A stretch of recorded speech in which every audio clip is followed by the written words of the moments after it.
Haleluya, haleluya, shalom blessed people. Kiranya berkat dan damai sejahtera dari Allah menjadi bagian kita sepanjang hari ini. Bersama saya Pendeta Theodorus dari channel Rumah Berkat, House of Blessing.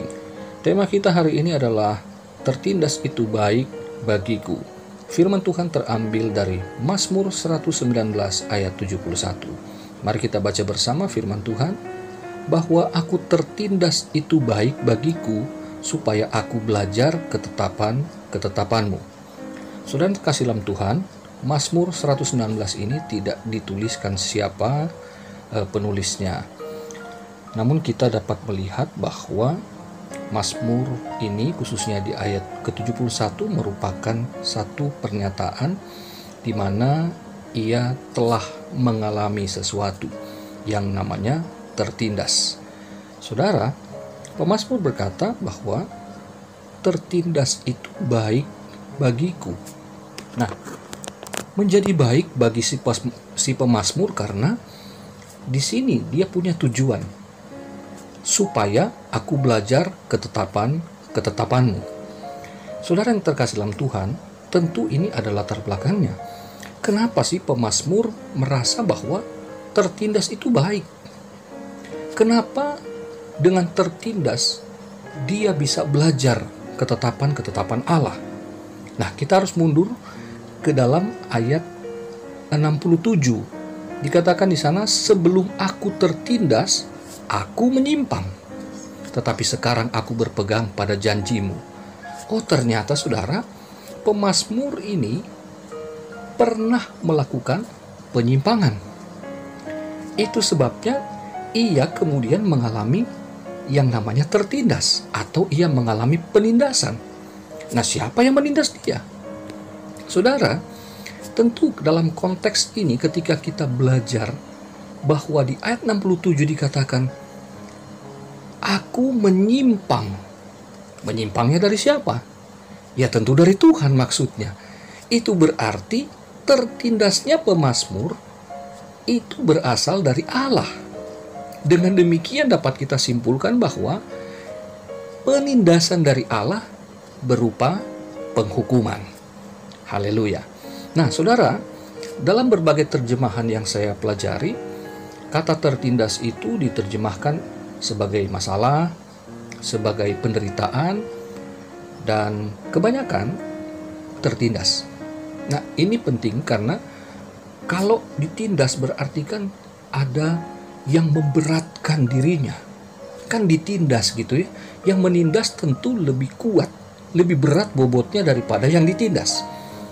Dalam konteks ini kita lihat tentu Allah sebagai pihak yang menindas, pemazmur sebagai yang ditindas.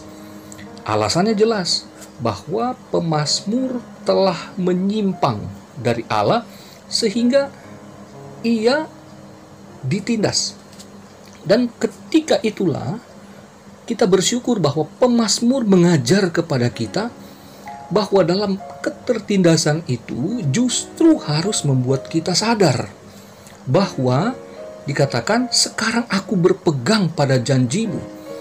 Saudara, janji Tuhan tentu selalu berujung kepada yang namanya keselamatan. Jadi pemazmur sadar bahwa kalau ia tidak bertobat, ia tidak kembali kepada jalan Tuhan, berarti dia tidak kembali kepada janji Tuhan untuk memperoleh kehidupan, bukan hanya soal kehidupan yang berkelimpahan, bukan untuk diberkati secara materi, tetapi pemazmur menyadarkan kita semua bahwa janji Tuhan itu soal keabadian, soal kehidupan yang kekal. Itu sebabnya dia menyadari betapa fatalnya kalau ia tidak kembali. Nah, sekarang aku berpegang pada janjimu. Berarti tadinya dia tidak berpegang pada janji Tuhan. Hidupnya menyimpang karena jauh dari perjanjian itu. Nah, sementara makna perjanjian selalu berarti si penerima janji harus hidup tunduk sepenuhnya, taat total kepada yang memberikan perjanjian. Karena dalam hal ini Tuhan sebagai pemegang janji, pemberi janji maksud saya, dengan penerima janji tidak pernah setara. Itu sebabnya pemazmur menyadari betapa konyolnya dia kalau dia tidak segera berbalik kepada Tuhan. Nah, kemudian kita lihat di ayat yang ke-68, engkau baik dan berbuat baik. Ini jelas menunjuk pada sifat Allah yang sempurna itu, bahwa dalam ketertindasannya itu justru Tuhan sedang menunjukkan kebaikannya. Amin, saudara. Bahwa dalam penghukuman itu merupakan disiplin Allah agar sang anak atau jemaat Tuhan ini, atau umat Tuhan, atau kitalah saat ini, segera menyadari bahwa Tuhan masih memberi kita kesempatan untuk kembali kepada Dia, untuk menerima kembali, menikmati dan mengalami kembali segala kebaikan Tuhan itu. Nah, saudara yang terkasih dalam Tuhan, kemudian dia bermohon, ajarkanlah ketetapan-ketetapanmu kepadaku. Nah, bagaimana dia bisa belajar ketetapan-ketetapan Allah? Nah, itulah di ayat 71. Melalui penindasan Tuhan atau penghukuman Tuhan. Jadi dari penghukuman itulah ia dapat belajar kembali kepada ketetapan-ketetapan Tuhan. Nah, ketetapan-ketetapan Tuhan ini dari bahasa Ibraninya itu berarti ini adalah undang-undang, ya, anggaran dasar daripada tentu umat Israel, atau statuta begitu ya dari bahasa Inggrisnya. Nah, undang-undang Israel itu apa sih? Saudaraku, dari Mazmur 78 kita dapat pelajari bahwa di sana ditunjukkan tentang statutanya Tuhan atau undang-undangnya Tuhan, undang-undang dasarnya Israel, atau dasar bangsa Israel, ya. Mereka sebagai umat, sebagai bangsa, anggaran dasar mereka itu adalah 5 kitab Musa, Pentatuk, Kejadian, Keluaran, Imamat, Bilangan, dan Ulangan. Nah, ini yang kemudian dilanggar. Kemudian pemazmur belajar daripadanya. Kemudian ia dapat bersyukur dan mengakui bahwa Tuhan baik bagi dia. Saudara, kita dapat belajar dari 2 raja yang hebat yang diakui sampai hari ini yang terbesar. Yang pertama adalah Daud. Ia mengalami segala anugerah, kebaikan, kejayaan, kemakmuran, dan posisi yang tertinggi di Israel, yaitu sebagai raja. Saudaraku, kita harus membedakan Daud waktu ia tertindas di fase pertama, itu merupakan ujian Tuhan bagi Daud dalam prosesnya menuju tahta. Tapi kemudian ketika ia sukses, ia makmur, ia tidak punya lawan yang hebat lagi di hadapannya, maka kemudian Daud jatuh, khususnya dengan Batsheba. Ingat itu? Kemudian dalam pengakuan dosanya itu, Tuhan menyatakan kebaikannya, bahwa dosa Daud diampuni, tetapi akibat perbuatannya tetap harus ditanggung, khususnya oleh keturunannya. Karena kamu menggunakan pedang, maka pedang tidak akan pernah menyingkir dari keturunanmu untuk selamanya. Wow, ngeri banget, saudara. Daud telah melanggar ketetapan Tuhan. Lalu kemudian, saudara, Daud menyadari ini dan membuat pengakuan dalam Mazmur 51. Ini merupakan kerendahan hati seorang Daud yang menyadari akan dosanya dan menyadari bahwa ia pantas untuk ditindas sebagai penghukuman. Yang kedua adalah anaknya Salomo. Tidak ada raja yang punya hikmat dan pengetahuan seperti Salomo, dan tidak akan pernah ada, demikian kata Tuhan. Dan dia adalah raja yang terkaya, dan tidak pernah ada lagi raja yang terkaya seperti dia. Dia punya segalanya, dan di masa Salomo berpaut kepada Tuhan, berpegang pada ketetapan Tuhan, tidak ada peperangan pada zamannya, damai sejahtera senantiasa bagi dia dan Israel.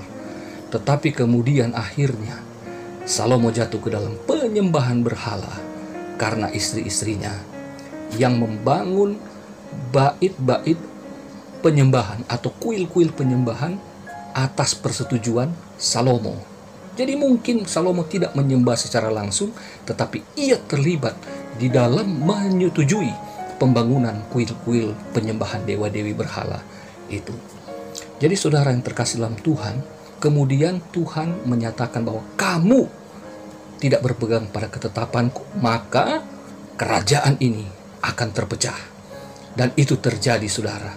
Dan kemudian dalam penyesalannya di hari tuanya itu, Salomo kemudian menuliskan kitab Pengkhotbah. Ia mengatakan bahwa segala kemegahan, segala prestasi, segala pencapaian hebat, segala kekayaan dunia tidak pernah berarti apa-apa. Sia-sia semuanya tanpa Tuhan. Jadi saudara yang terkasih dalam Tuhan, mari kita hari ini belajar dari mereka bahwa segala sesuatu yang kita pikir adalah kesuksesan ternyata bukanlah tujuan utama. Tujuan utama kita sebagai orang percaya sederhana. Kita setia beribadah dan melayani Tuhan dengan motivasi hanya untuk kemuliaan Dia. Saudaraku yang terkasih dalam Tuhan, kalaupun kita pernah melakukan kesalahan di masa lalu, kita datang kepada Tuhan dengan kerendahan hati, mengakuinya, dan dengan lapang dada harus siap menerima konsekuensi. Sebagai penghukuman, kita mungkin memang tertindas, tetapi akhirnya kita harus memuji, membesarkan nama Tuhan dengan pengakuan, Engkau baik ya Tuhan, karena dengan demikian aku dapat belajar segala ketetapan-ketetapan-Mu.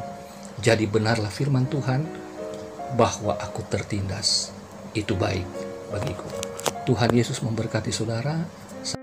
Mari kita berdoa. Bapa di sorga, setelah kami dengarkan firman-Mu, kami bersyukur bahwa kalau kami Tuhan mengalami masa-masa sukar, ingatkan kami Tuhan, kalau ini karena perbuatan kami di masa lalu yang membuat kami harus menanggung pendisiplinan dari Tuhan. Penghukuman itu baik bagi kami, supaya kami tidak lagi mengandalkan kekuatan kami, tetapi kami tetap setia berpaut kepadamu dan berpaut pada ketetapan-ketetapan-Mu. Undang-undang kami sebagai orang Kristen adalah Alkitab dari Kejadian sampai Wahyu. Sehingga Tuhan, apapun yang Engkau ajarkan, kami mau terima dan kami mau praktekkan itu dengan segenap hati. Ampuni dosa kesalahan kami ya Tuhan, dan berkatilah anak cucu kami, keluarga kami, bahkan diri kami Tuhan, agar kami dapat berjalan hari-hari ini dan seterusnya seturut dengan kehendak-Mu. Berkati kami dan pekerjaan kami, pelayanan kami sepanjang hari ini, biar nama-Mu yang diagungkan. Berkati Tuhan pemerintah, berkati gugus tugas, berkati para dokter tenaga medis, berkati para ilmuwan yang sedang menangani antivirus, demikian juga para pasien COVID-19. Tuhan, Engkau sembuhkan, Engkau jamah. Kami serahkan segenap hidup kami ke dalam tangan pengasihan-Mu sepanjang hari ini. Di dalam nama Tuhan Yesus Kristus kami bersyukur. Haleluya. Amin.